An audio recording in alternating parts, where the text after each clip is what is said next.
పిన్నెల్లికి బాబు warning ఇచ్చారు. అవును, YCP మాజీ ఎమ్మెల్యే పిన్నెల్లికి బాబు వార్నింగ్ ఇచ్చారు. మాచర్ల పర్యటనలో పిన్నెల్లిని టార్గెట్ చేశారు బాబు. అయితే మాచర్లలో రాజకీయ చెత్తను ఊడ్చేస్తానంటూ కామెంట్ చేశారు ఆయన. ఉమ్మడి గుంటూరు రాజకీయ వర్గాల్లో ఆసక్తికర చర్చ జరుగుతోంది. మాజీ ఎమ్మెల్యే పిన్నెల్లి రామకృష్ణారెడ్డి గురించి రాష్ట్ర వ్యాప్తంగా అందరికీ తెలిసిందే. గత ఎన్నికల సమయంలో బ్యాలెట్ బాక్సులను నేలను విసిరుకొట్టి పోలింగ్ బూతుల్లో అరాచకం సృష్టించిన కేసులో ఆయన ప్రస్తుతం బెయిల్పై ఉన్నారు. మాచర్ల నియోజకవర్గం నుంచి 5 సార్లు విజయం దక్కించుకున్న పిన్నెల్లి ఒక దశలో చెలరేగిపోయారు. అయితే తాజాగా ఈ నియోజకవర్గంలో పర్యటించిన సీఎం చంద్రబాబు పిన్నెల్లి కేంద్రంగా గట్టి వార్నింగ్ ఇచ్చారు. ఆయనకు బలమైన హెచ్చరికలు చేశారు. చెత్తను ఊడ్చేస్తాను, రాజకీయ చెత్తను కూడా ఊడ్చేస్తానంటూ చంద్రబాబు సంచలన వ్యాఖ్యలు చేశారు. పిన్నెల్లికి సంబంధించి గుంటూరు జిల్లా మాచర్లలో పర్యటించిన చంద్రబాబు ఇక్కడ స్వర్ణాంధ్ర స్వచ్ఛాంధ్ర కార్యక్రమంలో పాల్గొన్నారు. ఒక మంచి కార్యక్రమానికి వచ్చాను. స్వర్ణాంధ్ర స్వచ్ఛాంధ్ర ఈ కార్యక్రమంలో వచ్చాను. నేను వచ్చింది మీరందరూ ఒకే గుర్తుపెట్టుకోవాలి. నేను వచ్చింది పరిశుభ్రంగా ఉండడానికి చెప్పడానికి వచ్చాను. అంటే చెత్త తీస్తేనే సరిపోదు, ఈడ మనసుల్లో మొత్తం చెత్త ఉండే వ్యక్తులను కూడా పూర్తిగా కడిగేసే తప్ప, ప్రక్షాళన చేసే తప్ప ఈ మాచర్ల బాగుపడదని మరొక్కసారి మీ అందరికీ విజ్ఞప్తి చేస్తున్నా. నేను అందుకని ఈ రోజు మీరు గుర్తుపెట్టుకోండి, నేను స్వచ్ఛ ఆంధ్రప్రదేశ్ తీసుకొచ్చాను. ఇప్పటికి 12 సార్లు జిల్లాలకు వచ్చాను. గడిచిన ప్రభుత్వం 85 లక్షల మెట్రిక్ టన్నులు చెత్తంతా రోడ్డు మీద వేశారు. చెత్త మీద పన్ను వేశారు. నేను వస్తానే చెత్త మీద పన్ను తీసేసి 85 లక్షల మెట్రిక్ టన్నులు పూర్తిగా క్లీన్ చేసే బాధ్యత నేను తీసుకున్నాను. చెత్తను నేను క్లీన్ చేశానంటే చెత్త రాజకీయాలను కూడా క్లీన్ చేస్తానని మరొకసారి మీ అందరికీ విజ్ఞప్తి చేస్తున్నా. ఇక్కడ 2 కార్యక్రమాలు, జేజేఎం జల్ జీవన్ మిషన్, దీని ద్వారా మొత్తం మాచర్ల గురజాల ప్రతి ఇంటికి నీళ్లు ఇచ్చే బాధ్యత 3 ఏళ్లలో పూర్తి చేసే బాధ్యత నాదని మరొకసారి హామీ ఇస్తున్నా. 2 మాచర్ల టౌన్ కి నీళ్లు ఇచ్చే బాధ్యత, ఏదైతే అమృతలో పూర్తిగా నీళ్లు ఇచ్చి మాచర్లని ఎక్కడ కూడా నీళ్ల సమస్య లేకుండా చేసే బాధ్యత ఈ ప్రభుత్వం తీసుకుంటామని చెప్పి నేను మీకు తెలియజేస్తున్నా. ఇది కాకుండా 3వది పల్నాడు జీవనాడి వరికపుడి సెల, 60 సంవత్సరాల స్వప్నం, చిరకాల కోరిక, 6 డికేడ్స్ కోరిక కాబట్టి దాన్ని సఫలీకృతం చేసే బాధ్యత, సాధించే బాధ్యత నాదని మరొక్కసారి మీ అందరికీ హామీ ఇస్తున్నా. దీంట్లో కూడా మీరు చూస్తే 1,25,000 ఎకరాలకు నీరు అందుతుంది. 1,00,000 మందికి త్రాగునీరిచ్చే అవకాశం ఉంటుంది. మొదటి దశ 1.54 టీఎంసీలు, 2వ దశ 6.32 టీఎంసీలు నీళ్లు కావాలి.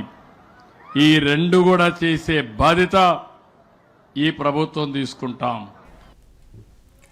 రైట్, ఇప్పటి వరకు చూసాం మనము సీఎం చంద్రబాబు నాయుడు స్వర్ణాంధ్ర స్వచ్ఛాంధ్ర కార్యక్రమంలో పాల్గొన్నారు. అనంతరం ఆయన ఇక్కడ నిర్వహించిన ప్రజా వేదికలో మాట్లాడుతూ పిన్నెల్లి ఆయన సోదరుడు చేసిన రాజకీయాలపై నిప్పులు చెరిగారు.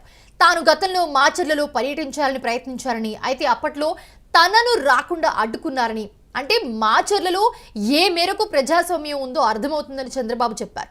కానీ గత ఎన్నికల్లో ఇక్కడి ప్రజలు అరాచక శక్తులకు గట్టి బుద్ధి చెప్పారని, దీంతో ఇప్పుడు ప్రజాస్వామ్యం విరజిల్లుతుందని, అయితే ఎవరైనా స్వేచ్ఛగా ఇక్కడ తిరిగే పరిస్థితి వచ్చిందని అన్నారు. దీనికి సంబంధించి ఇదే సమయంలో తాను ఇలాంటి ముఠా రాజకీయాలను చూస్తూ ఊరుకునేది లేదని కూడా సీఎం చంద్రబాబు స్పష్టం చేశారు. ఇలాంటి వారిని ఎలా అణచివేయాలో తనకు తెలుసని అన్నారు. ఇలాంటి రాజకీయ వదరుబోతులను కూడా దారిలోకి తెచ్చేందుకు కఠినంగా వ్యవహరిస్తారని తేల్చి చెప్పేశారు.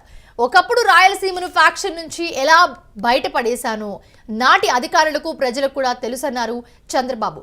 ఇప్పుడు మాచర్లను కూడా అలానే బయట పడేస్తారన్నారు. అలాగే ప్రజలకు స్వేచ్ఛ ఉంటుందని, దానిని భంగం చేయాలని చూస్తే గనక ప్రభుత్వం చూస్తూ ఊరుకోదని, తాట తీస్తామని చెప్పి ఒక్కొక్కరిని హెచ్చరించారు చంద్రబాబు. మీ రాజకీయాలు మీరు చేసుకోండి, కానీ ప్రజల జోలికి వస్తే మాత్రం తాట తీసి చూపిస్తామని వార్నింగ్ ఇచ్చారు సీఎం చంద్రబాబు.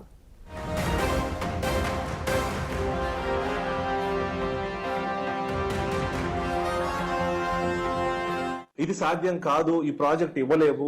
ఇది ఎందుకనంటే పూర్తిగా కూడా టైగర్ రిజర్వ్ ఫారెస్ట్ లో ఉంది కాబట్టి ఇది మేము ఇచ్చే పరిస్థితి లేదు, ఇది కాదు అని చెప్పి కూడా రిటర్న్ గా కూడా నాకు పంపించారు. అసెంబ్లీ సాక్షి చెప్పారు. మళ్ళీ వెంటనే ఎలక్షన్స్ ముందు 7/8/2018 మళ్ళీ వచ్చేసి పారు సెంటర్ ఒక శిలాఫలకం వేశారు లోకేష్ గారు. ఏది వరకపూడి ప్రాజెక్ట్ మేము ఇస్తున్నామని చెప్పి ఎలాంటి అనుమతులు లేకుండా, అంటే ప్రజల్ని మభ్య పెట్టాలి, ప్రజల్ని మోసం చేయాలనే ఆలోచనతోటి ఒక దొంగ జీవో ఇచ్చి 340 కోట్లు ఇస్తున్నాను. ఇదే లోకేష్ మళ్ళీ 18లో శంకుస్థాపన చేసిన పరిస్థితి.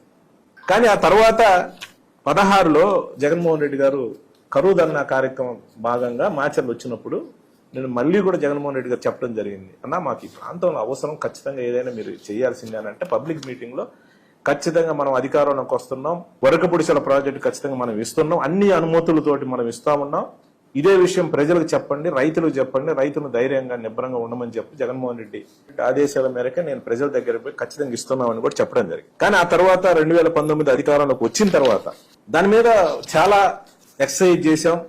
ఎందుకంటే కొంచెం లేట్ కావడానికి దురదృష్టం ఏంటంటే ఒక 2.5 సంవత్సరాలు కరోనా వచ్చింది. అవి కేంద్ర లెవెల్లో అనుమతులు రావాల్సిన పరిస్థితి. అవి దానికోసం చాలా ఎక్సర్సైజ్ చేశాం. 5,363 ఎకరాలు టోటల్ గా వరకపుడిసెల ఫస్ట్ ఫేజ్ సెకండ్ ఫేజ్ కలిపి 1,25,363 ఎకరాలకు సంబంధించి 34 గ్రామాలు సంబంధించి తాగునీరు కానివ్వండి, సాగునీరుకి ఇది డిజైన్ చేసిన ప్రాజెక్ట్. కట్టడానికి దరిదాపుగా 3,800 కోట్ల రూపాయలు అవసరం అవుతాయి. జీవో కూడా ఇప్పించినాం. జీవో నెంబర్ 177 జగన్మోహన్ రెడ్డి గారు కూడా ఈ ప్రాజెక్టు మనం చేపడతా ఉన్నాం. పూర్తిగా అనుమతులు రావటం, దానికి సంబంధించిన అన్ని పర్మిషన్స్ జగన్మోహన్ రెడ్డి గారు ముఖ్యమంత్రి అయిన తర్వాత ఈరోజు వైల్డ్ ఫారెస్ట్ సంబంధించి 31/5/2023 నేను అడుగుతా ఉన్నాను. ఎందుకనంటే 23 దాకా పట్టింది ఏంటంటే ఈ జీవోలు పర్మిషన్స్ రావటానికి.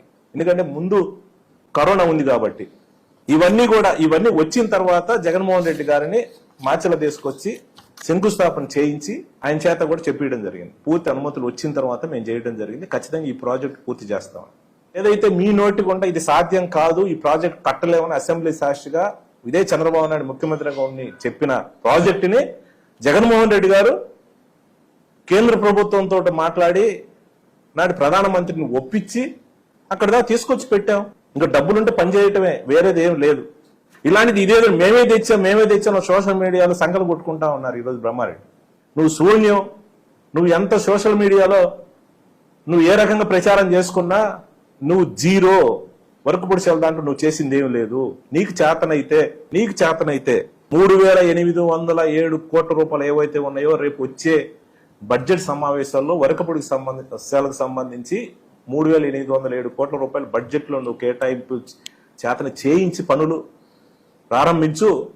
తద్వారా ప్రజల మొప్పు పొందు. నాకే అసూయ నాకే ఉండదు. ఇది ఎప్పుడో 60-70 సంవత్సరాల నుంచి ప్రజల కళ, పల్నాడు రైతుల కళ. మీరు చేత కాదు, మీరు వదిలేసిన ప్రాజెక్టు పర్మిషన్స్ రావు. ఆ రోజు ఏంటంటే ఇక్కడ అక్కడ బీజేపీతో కలిసి ఉన్నారు, ఉండి కూడా మీకు చేత కాలేంది. మీకు అన్ని అనుమతులు తీసుకొచ్చాం, రైతుల కోసం కష్టపడ్డాం, తిరిగాం, చేసాం, పర్మిషన్లు అన్ని తీసుకొచ్చా అనే తృప్తి మాకుంటది. మిగతా పనులు గ్రాంట్ తీసుకొచ్చి మీరు పని చేయండి, ఎవరొద్దన్నారు.